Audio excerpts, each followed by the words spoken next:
Welcome, everybody. This is our third session of the Microseasons. Microseason 3 today happens to be on Valentine's Day.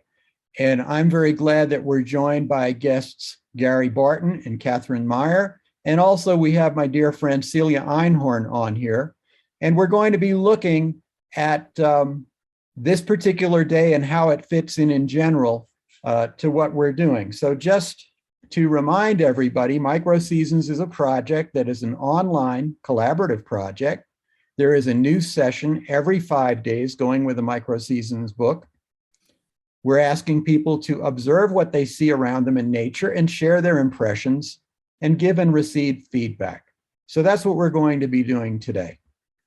And we're going to start with a video by one of the two authors of the 72 Microseasons book, Joanna McPherson. She explains how this project came to be. In the chaos and unpredictability of nature, the seasons and their qualities provide a little map to navigate each year. And so when I first came across the Japanese 72 Microseasons, I was fascinated to learn more. There wasn't much information available in English, so it took a few years to gather and decode the full set. But then I began to use it as a starting point to learn more about Japan, and from there apply it to what was going on in my own local environment halfway around the world. The project with Betsy was a perfect step forward, exploring the markers through poetry and pottery, a connection we found despite living over 4,000 miles apart and having never met. We recorded the Japanese seasonal markers along with our own thoughts and visualization. The haiku prompts were transformed into a tiny plate every 5 days throughout 1 year. We have now turned our Instagram collaboration into a book. And this is the way it looks in the book. In the book, on the left side of the book, there's always a picture of one of Betsy Williams' plates. And on the right side of the page is the haiku that Joanna McPherson did. And so today we're looking at February 14th, Fish Break the Ice. It's at the start of spring. And it is part of a series that we're doing. This is the third. You can see we started on the 4th, and every 5 days, indeed, there's a new one. So the next one will be next Saturday. And I am really, really happy about this because I was able to reach out to my neighbors. I'm very fortunate to have Gary Barten and Katherine as neighbors. And I could go over there yesterday and show them the book. Well, I guess it was 2 days ago, wasn't it, Gary? It was Saturday. Yeah. So I came over on Saturday and we talked for a moment. And the result of our conversations will become clear as we go on this. But it's a really cool idea if you do this project to go and talk to your neighbors about it and see who wants to do it. Gary just told me before when we started, it was fun and it was easy, right, Gary? Oh, absolutely, Ferdy. Yeah. Terrific. So Celia, you're next. You and Drew have to do this. Pick a day and decide which day you want to do it. So here is where I'm now going to let you see the creations that Gary and Katherine did. And I added my own at the end. So for the next 2.5 minutes, let's just watch and listen and see what resulted from going outside and looking for changes, looking for things that connect us to this particular time of year where we happen to live.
So hopefully the screen share is paused and we can see each other, or is that working the way I think it is?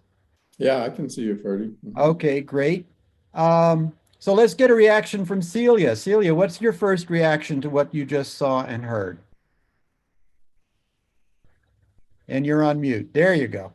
I'm going to hear those words in my dreams. You're on mute. First of all, I love that this is a global project, that we get Joanna's point of view and how it started on Instagram and ended up a book, and they got to meet each other on Zoom, and that's exciting.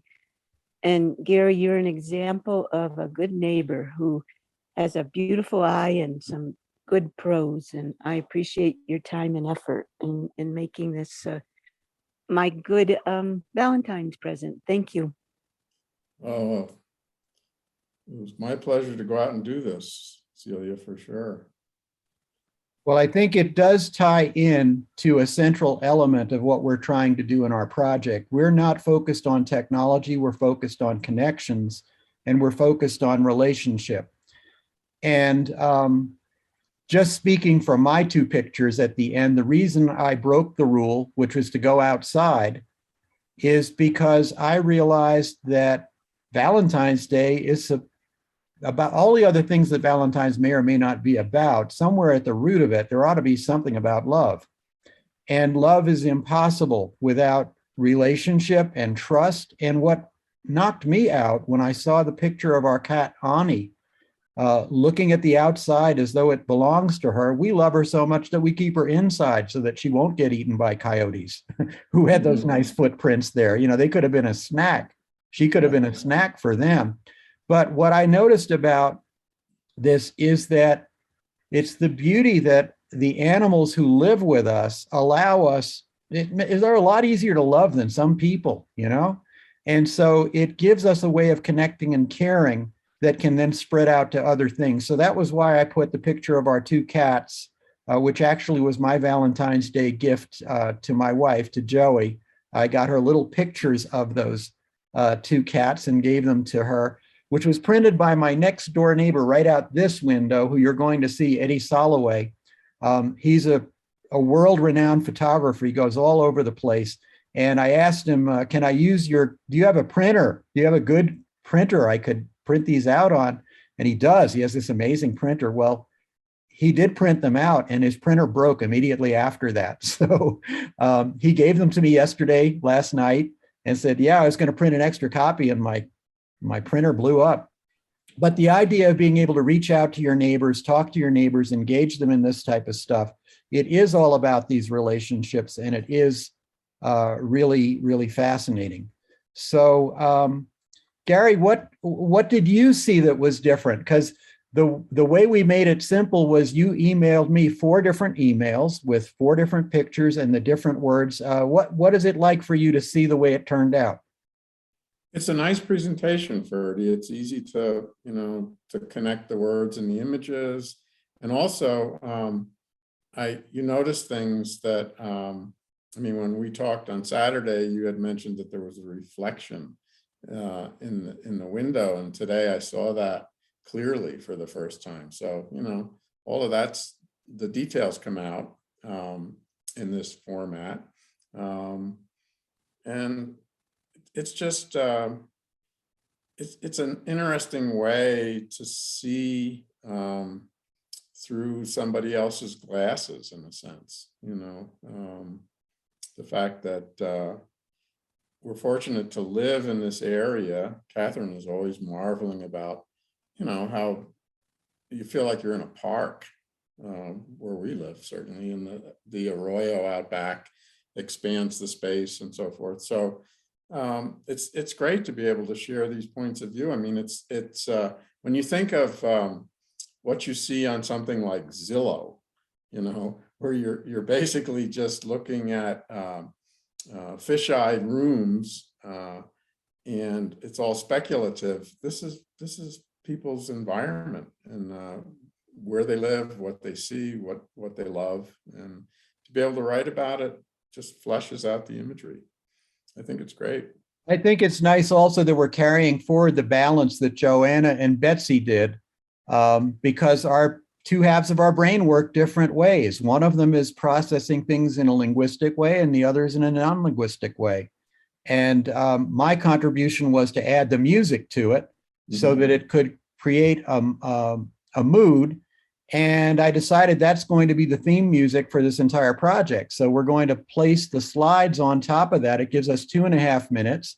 Cool. And I think that I was deliberate about the pacing to let there be enough time that you could read the words twice. And you could read the words and then look at the picture. And I also decided about presenting the picture without the words first and then presenting it that way. So I'm learning by doing each time. This session is presented better than the first one was, although the first one, you can't top having the two authors there watching student work. And we're going to have recordings for all of these for people to see. But what I would like people to see now is what the source material was like, because this is what people are going to actually be doing if they decide to do this project. This is the Google Slides that I adapted. I made a copy of the Google Slides and put Katherine's name up there. And then I simply went in, added the image by going insert image, and I uploaded it from the computer to be able to do that. And then I copied and pasted the text in and made it the right size, and did the same thing with the second one. And when I made my video, it was just a question of getting a screenshot of these particular images. So it was really, really very simple. The same one with yours, Gary. Just created a Google slide right there, dropped in the photo. And this is what we're asking people to do. So the people that want to do the one on the 19th will be taking their pictures now, sending them to me before the 19th. And, you know, as long as I have it a day ahead of time, it's very simple to put that in there. This was the one that I did. So I just went, I had the pictures already, put them in there. And if it hadn't been the actual day, you have the ability to go back and put one in on the day that it really happened, just to be able to see that. On the data casting receivers, the entire book is already there. So we can see what are the upcoming plates for the entire 18 microseasons of spring. We're just doing the spring version of it now, which will take us all the way up until April 30th. And that's the last one for spring. Peony flowers bloom. So that's the basis of what we're trying to do. And do you have any questions about that, Celia, Gary, so far? Does it seem fairly clear? Absolutely. Yeah. The one thing that's worth mentioning, though, I think, Ferdy, is the fact that in the illustrations of Betsy's plates don't necessarily give you a sense of the scale, but when you understand that they're actual size in the book itself, so the plates, they're 4.25 inches, I think. Something like that. Yeah, they're really small. Yeah, they're tiny, but they contain these worlds, as does haiku, I guess you could say. So it's a great marriage of the two in the book, certainly, but the scale of the plates is really, I don't know, it's amazing that Betsy can paint so vividly in that small size.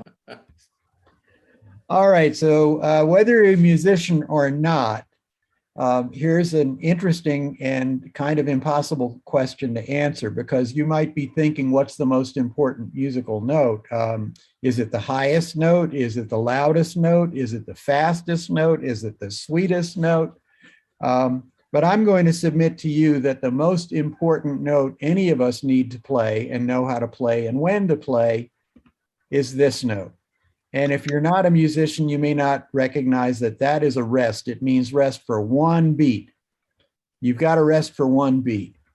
And I'm suggesting that all of us each day should take one beat of rest of 15 minutes and do it in between something else that you're already doing. I can't tell you how many days I go through back-to-back Zooms, and it is exhausting.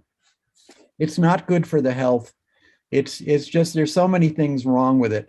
So that means you're going to have to say no to something and carve out a little piece of time just for you. This would be an ideal time to go take your Microseasons walk and look around, whether you take a picture or not or post it. Once you've done this, it can be a really nice way of connecting you and giving you that break and that breather. But the other thing is there's a context for it. And while there are many different things about people, we all differ in many, many different ways. The one thing that we have in common is each of us has only 24 hours in a single day. And this model here was originally drawn in the sand by some Aboriginal people that I came into contact with in the early 2000s through a video called Who's Counting? And it made great sense in terms of understanding when things happen. And so the person who was doing the interview was asking the Aboriginal women, when did they do certain things? And they were able to point in the sand as to whether it was when the sun is up and at the high point, that's noon, or whether the moon is up and at the high point, that's midnight, and where do things fall? And as we think about what a student or teacher might have to do, it looks sort of like this. Well, we have breakfast. In my case, I typically have breakfast around 8 o'clock. That's about 2 hours after the sun rises at 6. I might be going to school if I was a teacher between these hours. I might, if I was lucky, get a lunch break in there somewhere. And then I might have to do some work. I might be working on something right before dinner. Then I have my dinner. The sun's already gone down by 7 o'clock. And then I might have some practice that I need to do. Where am I going to put that rest? Well, that rest that I can put in is between my schoolwork and my work that I've got to do somewhere else. Everyone will have a different answer, but everything we do shows up somewhere. And when you put it on a timeline, it becomes math. And that's my focus here, is music and math and cycles and understanding it. One of the things that I'm actually kind of sad about is that this archaic analog clock is something that is vanishing because students are no longer taught, children are no longer taught how to read a clock face. And the sad part about that is that it's an essential way of us understanding cycles. Because if you see 1234 in digital form, you're missing the point that there are cycles involved. But what we're really asking people to decide about in this project, there's one way of doing this project where they would be spending 1 hour a week, a few minutes a day, but totaling about 1 hour a week. And we don't want people to do it more than 4 times out of 7 days. So it's a little bite of time that you're putting in there that you're applying to this project. If you're doing the second version of the project, like we were talking about with Gary, doing a stipend and presenting something and actually doing something, you might need to commit an hour a day to what you're doing for the duration of the project you're going to be working on. But it's how we invest those things that matter. So in our project right now, anyone can do this project. It's a 5-day project connecting with the natural world and each other, or you might do the more rigorous one, which is using this as an audition to show that you've got the skills that are needed to create that final product that's the learning recipe that you get a stipend for. In this case, you'd be signing up for 1 hour a week during that 5-day period. In this case, when you pass your audition, you'll probably be working on it about an hour a day. So what we're looking at is what makes a good recipe. And whether it's a learning recipe or a food recipe, the criteria are very similar. It should be accurate and complete. It should turn out the way you want it to turn out, and you should like it enough to want to make it again, or someone else should like it enough to want to make it again. But you're going to be using the 21st century skills that we think are so essential along the way. You're going to be using communication like we're doing now, and collaboration like we're doing now. Critical thinking about, is this the best way to do what I'm trying to do? Creativity and innovation, which we saw Gary and Katherine model so beautifully. Self-direction to figure out, are you doing 1 hour a day or 1 hour a week? Using technology for learning, being able to post all of these things, and making local and global connections, which we're doing in this project. So we have a chance to show our ability to harness all of these skills when we're creating our learning recipes. And we know that there are different criteria. One set of recipes we're doing to help families connect is to improve both their technological connections and their human connections. Another set that we're working on is about improving engagement. For the ones that are about improving connections, we want to improve family supports and their basic computing skills. So we have a whole team of students and interns that are working on this one. And in terms of improving engagement, access to digital resources is important, making sure you have a good learning environment at home that will support everyone who needs it, improving literacy in academics, and the 21st century skills. So basically, any recipe anybody could think of is going to come under one of these buckets. And if they say, I want to show how I have done one of these things, the Microseasons project is the audition for that. So somebody who completes this project anytime between now and let's say the last 3 weeks of the project, because it might take you 2 weeks to do your project, they're going to go in here and every 5 days you have a chance to see if this is right for you. If you decide to do a stipend, then there's a proposal that you're going to fill out. I'll show you that in a minute. Very easy, saying, what is it you're going to try to do? What do you expect people to learn from it? What are they going to do? And how will you both know they learned it? You can onboard at this website, sign up to do all the things that we're going to do, such as the speed test and some other things we do as prerequisites to measure the information that we're concerned about gathering. And then you get into making your learning recipe. And there's a link for where you can fill that out. It goes into our community of practice, where just like people will be discussing what they saw today and every microseason that we do going forward, they'll be reviewing and commenting. The people that are making their recipe have a work area where they'll go and track the progress of what they're doing. And ultimately, when it gets published, you get paid. So that's the nitty gritty. We're going to have an entire workshop about that process, but I wanted to show the process so you can understand why it is rigorous and what the opportunities might be for you. So at this point, let me ask what questions come up, or what questions, Cecilia has talked to other people about this. What questions come up now as a result of what you've just seen? And of course, there'll be a place where you can see the recording of it if you want to see it again. But for right now, what are your first impressions, Gary? What's on your mind? The first thing comes to mind, if one goes for a project like we talked about, a thing about critiquing and explaining and defining and having people take part in that process and understanding that process, where does the audience come from? Great question. The audience is all of the families and teachers that we're giving these data casting units to. So in theory, I mean, in actuality, we have 2,000 receivers that are available to be distributed. Right now, about 500 of them have been requested in the various school districts. We're seeking teachers that we're calling digital champions, who are teachers that have already successfully taught engaging lessons.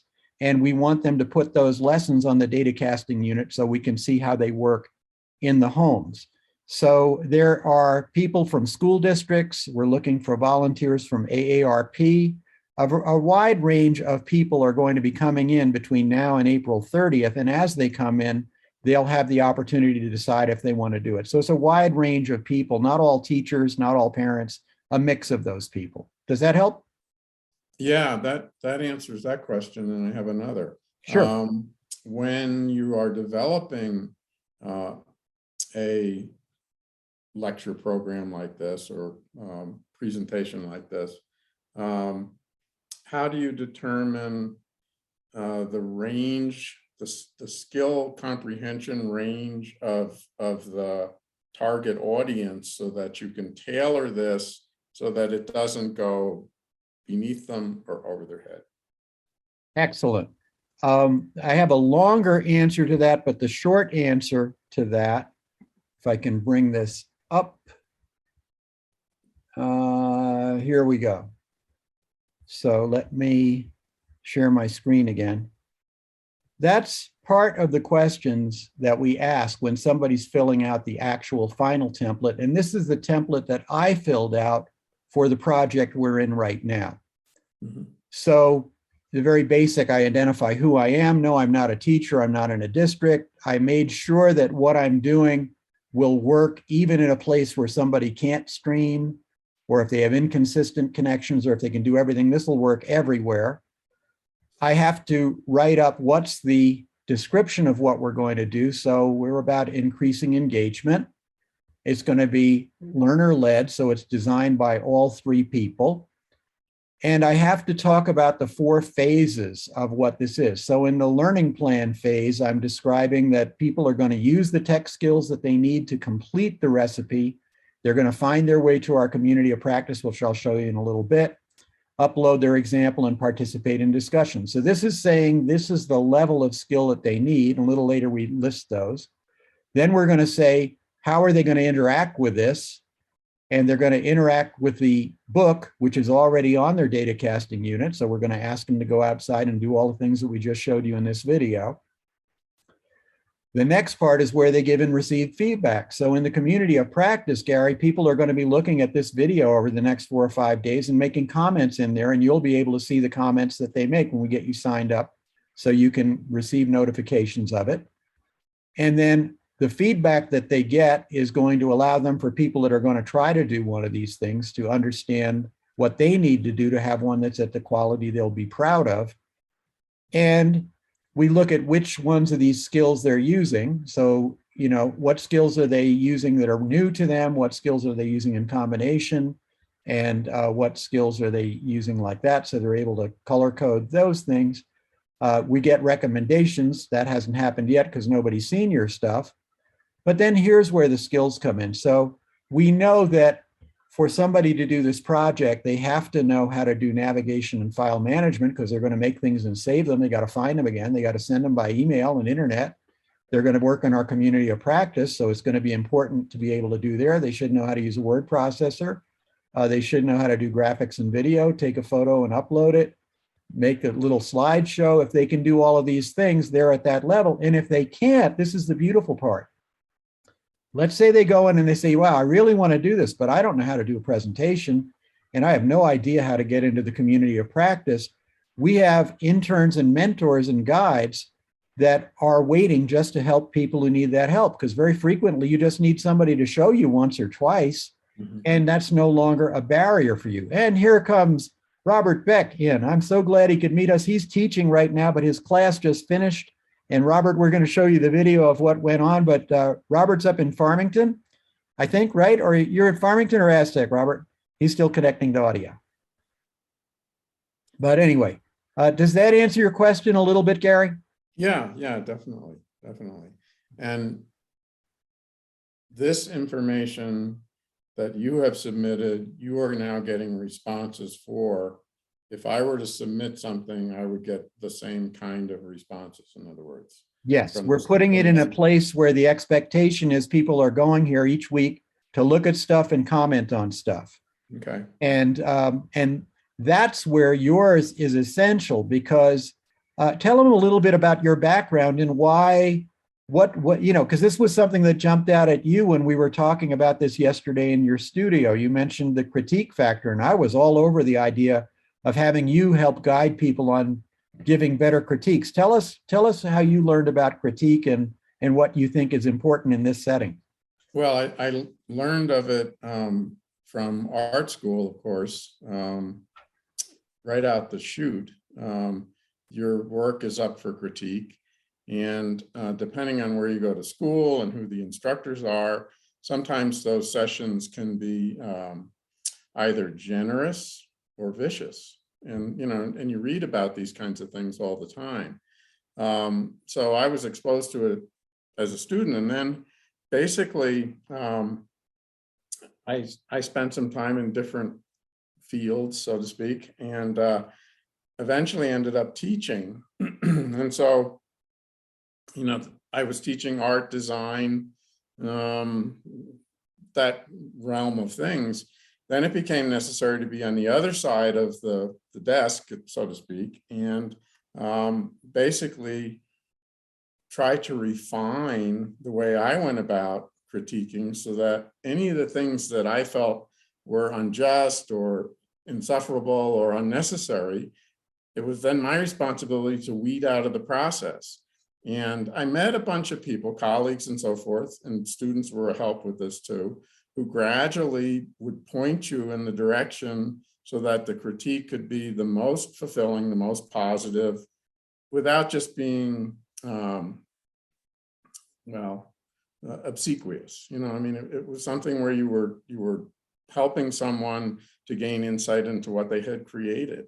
And it just seems like it's a skill that everybody assumes they have, but one of the things that always comes out in a critique at the very outset is, I like it or I don't like it. Mm-hmm. And essentially, that should be kind of at the bottom of the list. You know, you don't need to have an opinion about it until you've really thought through what it is that you're looking at, listening to, et cetera. Anyway, I've got files of information on these issues, and I think it's something that now that I'm not teaching, it's something that I think is still of value in different settings for different folks. So excellent. Hey, yeah. Robert, since you joined us, would you please introduce yourself and let us know what you think about what Gary just said?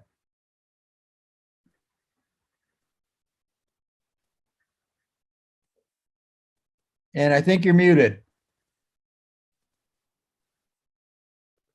There we are. Okay. Yes. I think he was spot on. And I am a musician, martial artist, been teaching something for at least 40 years now, and have also recognized the need to get out of the sphere of others' opinions in order to be effective. So I'm just going to listen at this point. Well, you did get to see the videos of the images, right, that I sent you last night? Yes. So why don't you give Gary and Katherine a little bit of feedback about what you thought of their images and their words? I just thought it was wonderful. The whole concept of 72 seasons or micro seasons is just perfectly timed for my continued development at this point. So I'm starting to think about embracing it a little bit more and be more of a Walden practitioner rather than a 21st century practitioner. Gotcha. What do you think? Do you imagine any students or families or people you know who would gravitate to this up in your area? Because we've got Santa Fe covered, but we don't have anything from the Four Corners area. It'd be kind of fascinating to see how this rolls out up where you live. Well, it's interesting you ask, because I teach senior fitness classes, and I've been introducing Tai Chi and also Bagbajan to them. And I think it's hand in hand with slowing down. Even though a lot of my students would like to do the Jane Fonda speed, we're learning that our balance and our mindfulness are really enhanced with slowing down and really taking things in through the senses. Excellent. Well, I hope you'll consider doing a session with us upcoming. I just dropped this on you last night, so thank you for being here. I heard from Shelley. Shelley's going to be able to join us on another one, but she had to set up today. But we're very excited about having artists of all types, artists, musicians, talking about their creative process and how it can help us really make engagement. People thought about data casting in the original issue about, well, how are we going to get content out to kids so they can do their homework? And while that is an important thing, it may not be the thing that is most engaging. And what we're finding is meaning is essential. If there's going to be relationship and connection, there has to be something there for people to care about. And we think the arts is an excellent way to get that happening. So people watching this one now are going to be seeing and hearing more from Gary, more from Robert as the time goes on.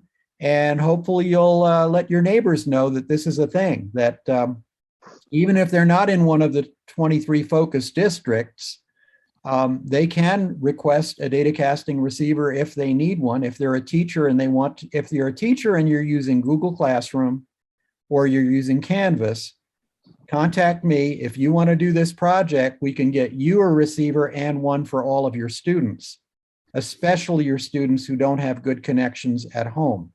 But that's another topic. We'll send you the videos all about that.